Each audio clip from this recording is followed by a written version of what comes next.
Olá, tudo bem com vocês? Hoje, dia 189 da nossa leitura da palavra, nós estamos dando início ao livro de Eclesiastes. O nome Eclesiastes é uma tradução de uma palavra hebraica que significa aquele que convoca uma assembleia ou simplesmente um pregador. Pouco se sabe a respeito do autor de Eclesiastes, além da descrição que ele dá de si mesmo como pregador, filho de Davi, rei em Jerusalém. Ou seja, alguns versículos dão a entender que Salomão escreveu este livro, e alguns indícios no contexto podem sugerir que uma outra pessoa escreveu o livro após a morte de Salomão, possivelmente centenas de anos mais tarde. Ainda assim, a crença convencional é que o autor era, na verdade, Salomão. Não está claro quando e onde esse livro foi escrito. O reinado de Salomão como rei de Israel durou de cerca de 970 a.C. até 930 a.C. O livro de Eclesiastes foi provavelmente escrito no final do seu reinado, em aproximadamente 935 a.C. Eclesiastes é um livro que revela a depressão que inevitavelmente resulta da procura da felicidade em coisas mundanas. Ao longo desse livro, o pregador apresenta uma série de perguntas em busca do propósito da vida. Suas perguntas e conclusões ilustram a sua própria jornada ao buscar entender por que estamos aqui na Terra. Este livro nos dá a oportunidade de ver o mundo através dos olhos de uma pessoa que, apesar de muito sábio, está tentando encontrar sentido em coisas humanas e temporárias. Quase todas as formas de prazer mundano são exploradas pelo pregador e nenhuma delas lhe dá sentido algum. No final, o pregador chega a aceitar que a fé em Deus é a única maneira de encontrar um significado pessoal. Ele decide aceitar o fato de que a vida é breve e, no fim das contas, inútil sem Deus. Ele nos aconselha a nos concentrar em um Deus eterno, em vez de prazer temporário. Duas frases são repetidas muitas vezes em Eclesiastes. A palavra traduzida como vaidade aparece muitas vezes e é usada para enfatizar a natureza temporária das coisas mundanas. No fim das contas, mesmo as conquistas humanas mais impressionantes serão deixadas para trás. A expressão debaixo do sol ocorre 28 vezes e refere-se ao mundo mortal. Os ensinamentos deste livro parecem ser dirigidos às pessoas que não acreditam em Deus ou que, pelo menos, ainda não assumiram totalmente um compromisso com Ele. O pregador apresenta perguntas e afirmações com as quais muitas dessas pessoas tendem a concordar, mas depois as ajuda a ver quanto propósito e sentido podemos enxergar na vida ao procurarmos viver segundo a vontade de Deus. Eclesiastes nos oferece a oportunidade de compreender o vazio e o desespero com os quais aqueles que não conhecem a Deus têm que lidar. O mundo debaixo do sol, longe de Deus, é frustrante, cruel, injusto, breve e total vaidade. Hoje nós leremos os capítulos 1 ao 3. Vamos à leitura? Capítulo 1. Tudo é vaidade. Palavras do pregador, filho de Davi, rei de Jerusalém. Vaidade de vaidades, diz o pregador, vaidade de vaidades, tudo é vaidade. Que proveito alguém tem de todo o seu trabalho com que se afadiga debaixo do sol? Geração vai, geração vem, mas a terra permanece para sempre. O sol se levanta e o sol se põe e volta ao seu lugar onde nasce de novo. O vento vai para o sul e faz o seu giro para o norte, dá voltas e mais voltas e retorna aos seus circuitos. Todos os rios correm para o mar, e o mar não se enche. Ao lugar para onde correm os rios, para lá eles voltam a correr. Todas as coisas são canseiras tais que ninguém as pode exprimir. Os olhos não se fartam de ver, nem os ouvidos se enchem de ouvir. O que foi é o que há de ser, e o que se fez, isso se tornará a fazer. Não há nada de novo debaixo do sol. Será que existe alguma coisa de que se possa dizer, veja, isto é novo? Não, já existiu em tempos passados, muito antes de nós. Já não há lembrança das coisas que se foram, e das coisas que ainda virão, também não haverá memória entre os que hão de vir depois delas. A experiência do pregador. Eu, o pregador, venho sendo rei de Israel em Jerusalém. Dediquei-me a investigar e a me informar com sabedoria a respeito de tudo o que se faz debaixo do céu, que enfadonho trabalho Deus impôs aos filhos dos homens, para com ele os afligir.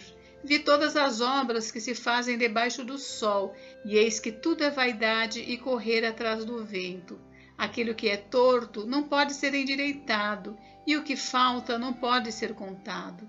Eu disse a mim mesmo, eu me tornei importante e superei em sabedoria todos os que governaram em Jerusalém antes de mim. O meu coração tem tido larga experiência da sabedoria e do conhecimento.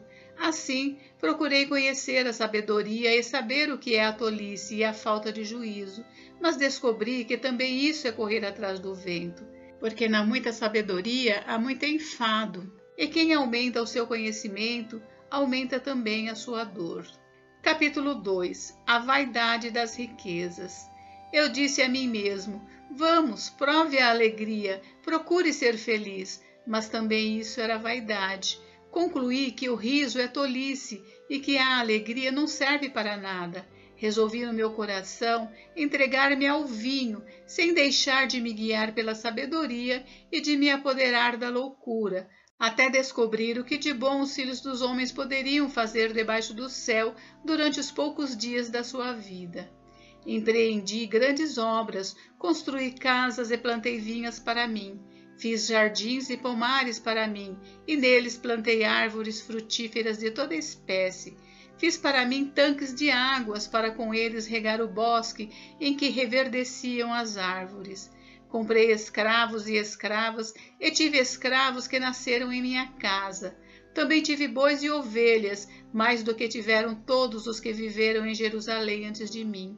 Amontoei também para mim prata e ouro, e tesouros de reis e de províncias. Provi-me de cantores e cantoras, e das delícias dos filhos dos homens, mulheres e mais mulheres. Eu me tornei importante e superei todos os que viveram antes de mim em Jerusalém, e a minha sabedoria nunca me abandonou. Tudo aquilo que os meus olhos desejaram, eu não lhes neguei, nem privei o meu coração de alegria alguma, pois eu me alegrava com todas as minhas fadigas, e isso era recompensa por todas elas.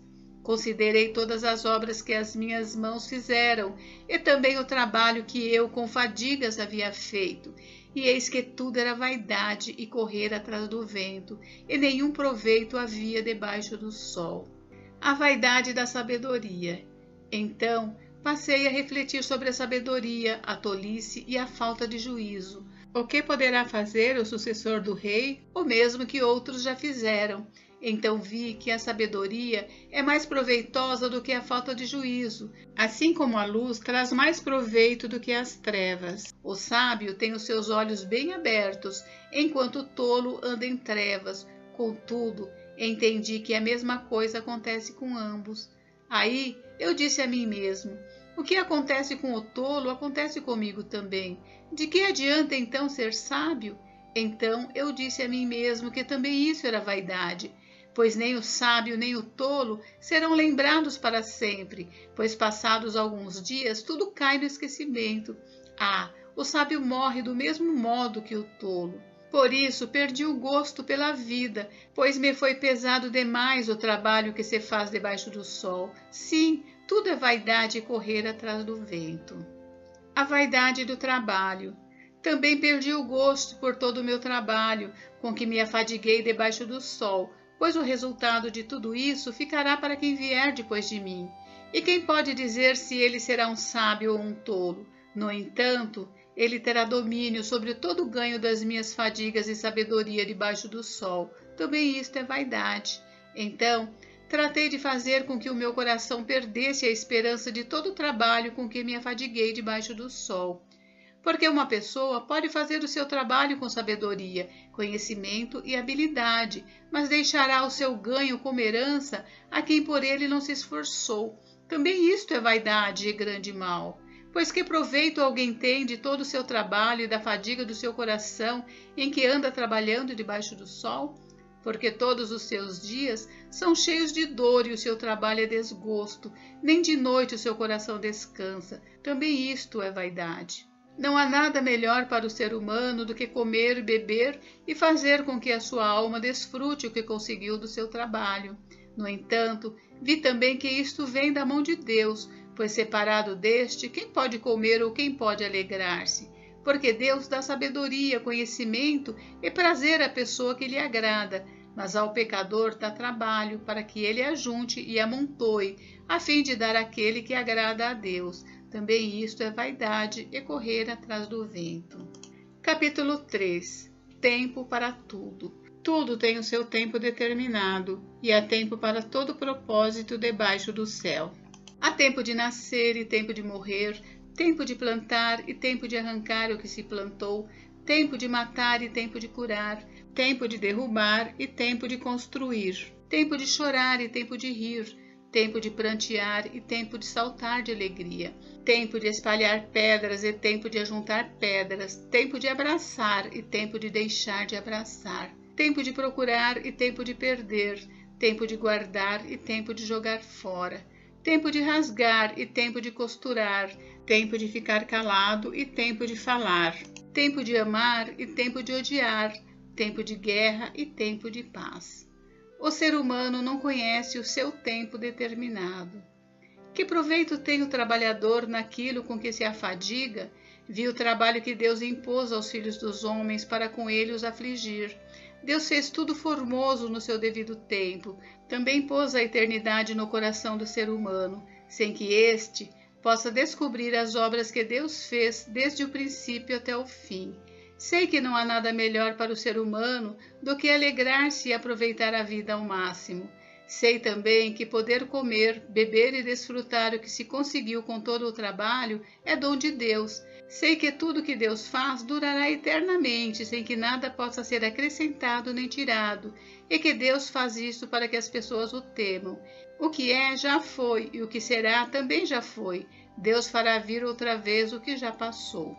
O fim de seres humanos e animais.